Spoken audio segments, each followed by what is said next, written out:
Hey guys, David here, and basically in this video I want to give you guys some tips and tricks on your split testing and how to increase your conversions when using solo ads. And you know, this information is applicable to all different types of advertising. It's just mostly you know, I use a lot of solo ads, so this is the kind of information that I've been asked to give out as far as how I use solo ads and what kind of split testing and tracking that I do.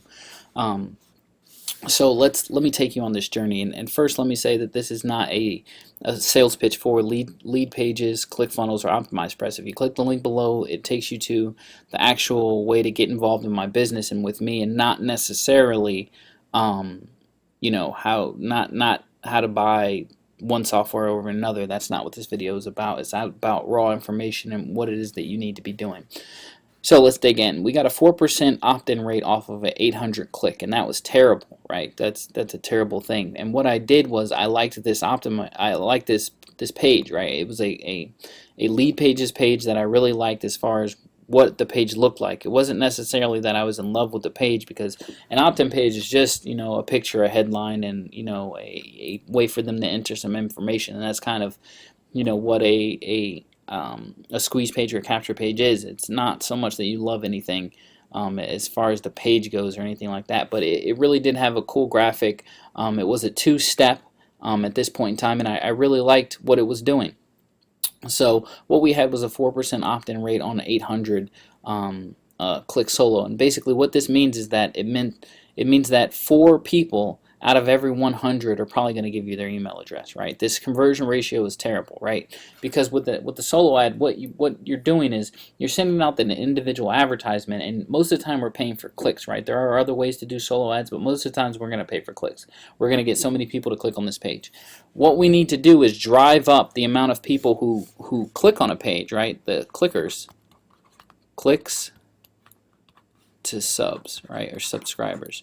This is what we're trying to increase, right? We know the clicks are kind of defined, right? We're going to get 200 clicks at least. What we need to do is increase the amount of subscribers, right, for the clicks. And here we can see that right here we're at 4 out of 100. That's terrible, right? And we did some optimization here, and I saw some things that in there that I could change. Now here's the deal with lead pages. If you want to make a capture page tomorrow, right? If you want to make one tomorrow, OptimizePress or ClickFunnels, right? If you need to make one in the next 5 minutes, lead pages are going to kick its butt. It's just so much simpler to set up your pages and get everything connected and do all that stuff. So we took this page that was converting at 4%, and we drove some more traffic to it, right? And we figured out that this is going to give us 10%, right? So this is going to give us 10 out of 100, right? So this is the amount of clicks, this is the amount of leads, right? So let's just put that up there. Leads, clicks. Again, I'm not a great drawer. So we have this information here, right? So these two, we understand that these two are terrible, right? I haven't been able to create a 100% opt-in rate, right? I have a 100% opt-in page. I haven't been able to do that, but I know that from experience that I can get this number up way, right? So what I did was I saw some things inside of this lead pages things that I could also do inside of ClickFunnels, right? And I could go in and I could change some things that I want to change, right? And what I did was I increased that to 24, right? 24 people out of 100. Now look at this. This difference is tremendous, right? If we're sending a 500 click solo, that's 20 leads versus, let's just call it 25 in simple math, that's 100. Do you see the difference here? Right? Do you see how one can make you rich and the other one can make you poor? Now, I do some other things that are you know, going to increase this conversion ratio that you can't see on the front end, that isn't tracked in this matrix, that is working, that does work, and it does increase the amount of, you know, people who come to the page, and increase the amounts of buyers, or not buyers but actual subscribers, and all of that stuff. And that's something for a different video. But and initially, this is terrible, right? This is a lot better, right? Anything above 25%, 30%, I'm usually pretty happy. If it's converting at that amount on standard traffic, I can understand that, and I definitely want to run with something like that. So let me go ahead and get rid of all this stuff.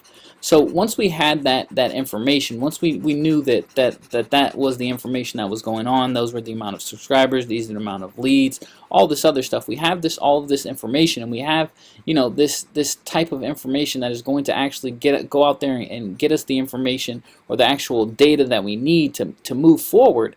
We can go out there and we can get that. We can get that. We can say, hey, this is what it was doing. This is what increased the sales or increased the subscribers, and we just keep going down that path. Now, sometimes that means creating a whole new capture page. Sometimes that means changing the color of the headline. Sometimes that means changing the headline. Sometimes that means changing the background picture. Sometimes that means changing, one thing or another. And what's important is that you're actually going out and you're testing things and trying to find the best stuff that you can find, right? Because at this 24.32% right now, best believe that I'm going to run an A/B split test on it, and I'm going to get that conversion up because I need it up, because I'm paying for the traffic already, right? So let me give you 3 little tips that are going to increase the actual subscribers, right? I can't increase the clicks necessarily, but I'm going to increase the subscriber rate.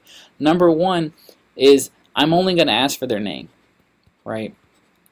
I only ask for their name because when you get their Gmail, right, or Hotmail,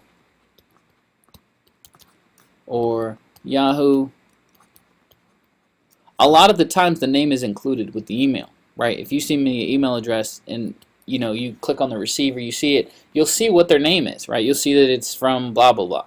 So if I can get their name by getting their email, why do I need to ask for their name on the front page? Why do I need to make it harder, right? And you can increase conversions like that. Number 2, the background picture.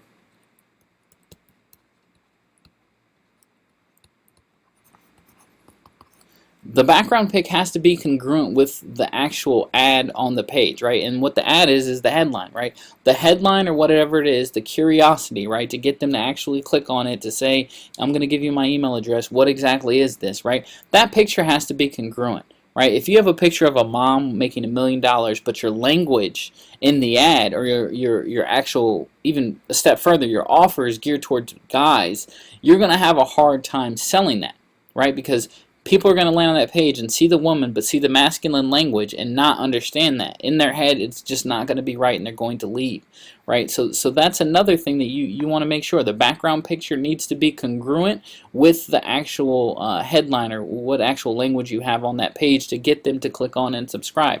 And this third one took me a little while to test and find out and track, but what I started seeing is that when we put anything that had spam in it, right? And you've seen this before, the email. We hate spam as much as you do. Your email is safe with us. No spam policy and all this other stuff. I found a negative conversion, right?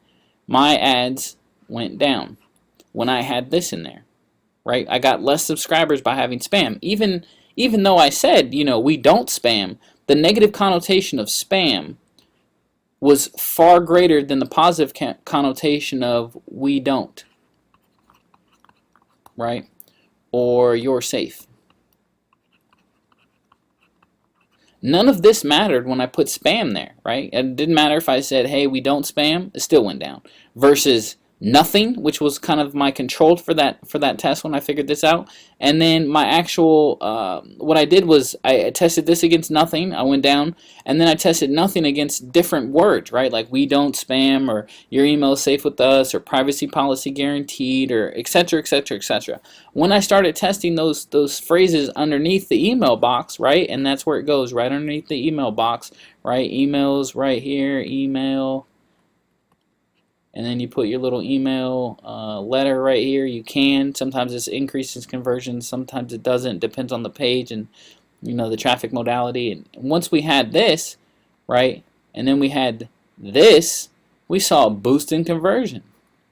Now, how would I have known that spam could, but me putting something like we don't spam under an email box would lower the conversions if I wasn't out testing?